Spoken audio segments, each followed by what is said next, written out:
Oyez, oyez, peuple de Konoha, comment allez-vous? Ça fait longtemps qu'on ne s'est pas retrouvé pour parler de manga papier, ça fait longtemps que Non mais littéralement, je t'ai snobé Little TV, donc déjà pardon, et j'espère que toi tu vas bien aussi. Ben ça va, hein. T'inquiète, ça va. J'espère que vous allez bien tous sur la chaîne de Noir Ninja, hein. Et on se retrouve pour parler, comme il a dit, de manga papier. Du coup, aujourd'hui, de quoi tu vas nous parler? C'est quoi le truc que tu vas nous vendre? Parce qu'on a appris avec le temps que tu sais nous vendre des œuvres à lire. Ben, aujourd'hui, je vais vous vendre une œuvre qui s'appelle Solo Leveling.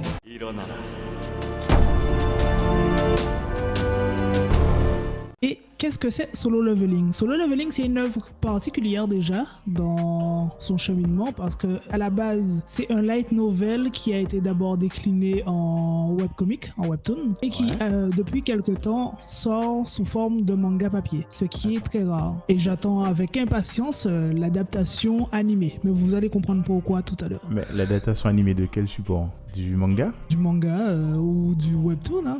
Du coup, les trois supports suivent la même histoire, il n'y a pas de différence. Oui, les trois supports suivent la même histoire. C'est juste que le light novel de base, c'est juste un roman, quoi. Le webtoon, c'était pour la lecture sur téléphone, donc c'est une présentation assez particulière et c'est en couleur. Et le manga, il est sous forme de manga papier, donc l'adaptation du webtoon au manga papier ne se fait pas aussi simplement qu'on pourrait le croire. Mais je vais vous parler de tout ça dans un instant. Écoute, je te laisse la main, on t'écoute, prêche-nous la belle parole. Mais déjà, je vais vous présenter ce qu'est Solo Leveling. Donc, Solo Leveling, c'est une histoire de style à suspense fantastique dans lequel on découvre l'univers d'un personnage qui vit dans un monde où, d'un coup, du jour au lendemain, des portails étranges ont commencé à apparaître dans les quatre coins du monde, qui laissaient s'échapper des monstres dans le monde réel. Et en même temps que ces portails ont commencé à apparaître, des chasseurs, ce qu'on appelle des chasseurs, ont commencé à apparaître. Qu'est-ce que c'est des chasseurs? Ce sont des personnes qui ont des pouvoirs particuliers et ils ont aussi un rang. Ils ont des rangs de chasseurs qui vont du plus bas niveau, le rang E, au plus haut niveau, rang nation, voire supérieur même. Vous verrez ça quand vous lirez. En fait. C'est un peu comme une guilde, c'est exactement ça. D'ailleurs, il y a une guilde au sein de l'histoire qui s'appelle la guilde des chasseurs, auquel vous faites part si vous êtes chasseur et que vous voulez aller raid des donjons justement. Du coup, ça veut dire quoi? Est-ce qu'il y a qu'une seule guilde qu'on va suivre ou alors il y en a plusieurs? Non, il y a plusieurs guildes. Chaque guilde a un peu son style et aussi un peu ses particularités dans ce qu'ils font dans les donjons. Ils sont pas tous forcément bien vus et bienfaiteurs, on va dire. Il y a certains connards comme dans toutes les histoires, hein. Sinon, il n'y aurait pas d'histoire. Ben ouais, logique.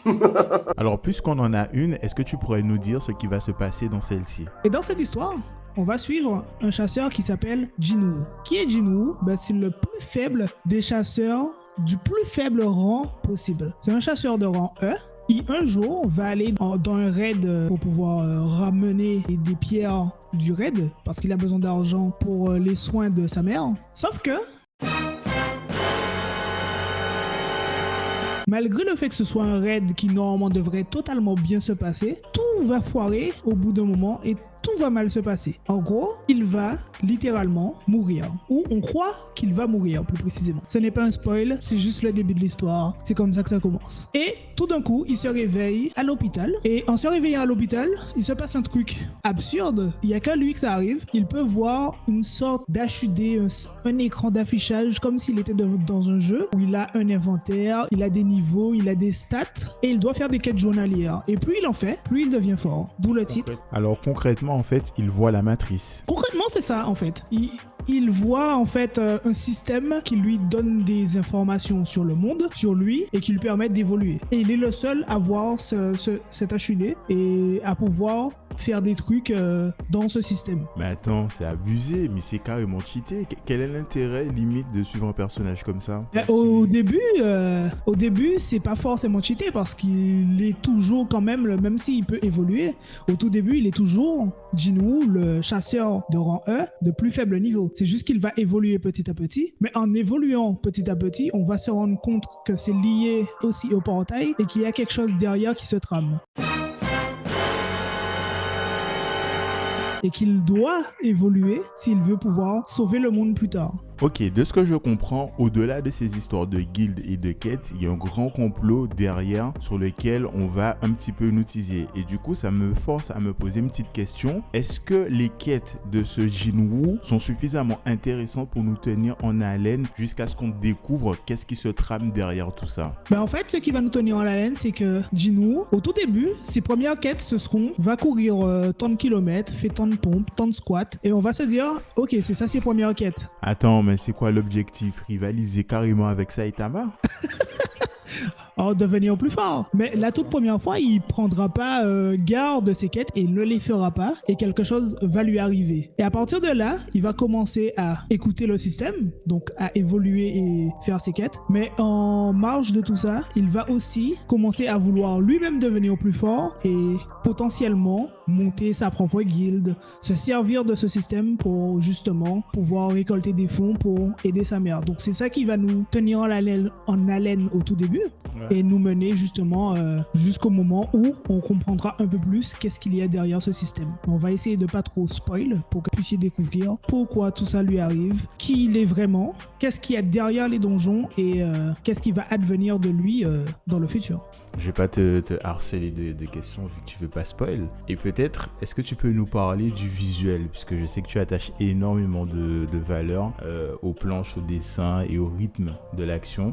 Qu'est-ce qu'il en est pour Solo Leveling? C'est très exact, j'aime bien les pattes graphiques et j'aime bien m'attarder sur les détails graphiques d'une œuvre. Et le point fort de cette œuvre, c'est déjà, vu que c'est adapté de webtoon, et les webtoons ont la particularité d'être en couleur, ce manga est en couleur. Donc pour toutes les personnes qui veulent de la couleur quand ils lisent, pour se faire une idée plus imaginer des personnages avec leur forme finale, on va dire. Donc ça, c'est génial. Et j'espère que ça va permettre de populariser les mangas couleurs dans le futur, parce que c'est juste génial. En ce qui concerne l'adaptation du webtoon en manga au niveau des cases, ça a été très bien adapté. On a de magnifiques doubles pages qui sortent de certaines scènes qu'on avait sur écran large qui prenaient tout l'écran, c'est trop beau. Et le dessin en lui-même, chef-d'œuvre. C'est insane.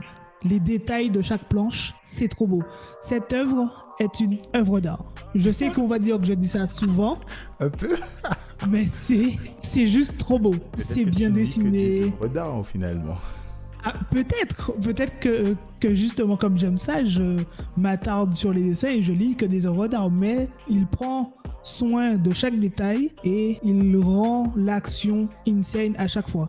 Et plus on va loin dans les chapitres, plus c'est détaillé, plus les actions sont vivantes et mieux c'est en fait. Donc franchement, tu valides?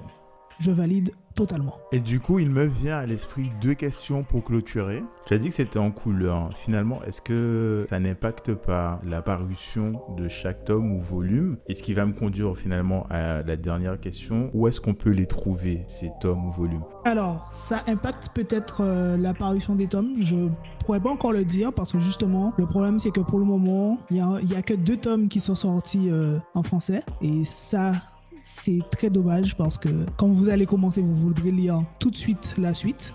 Maintenant que j'y pense, tu le dis ça aussi assez souvent.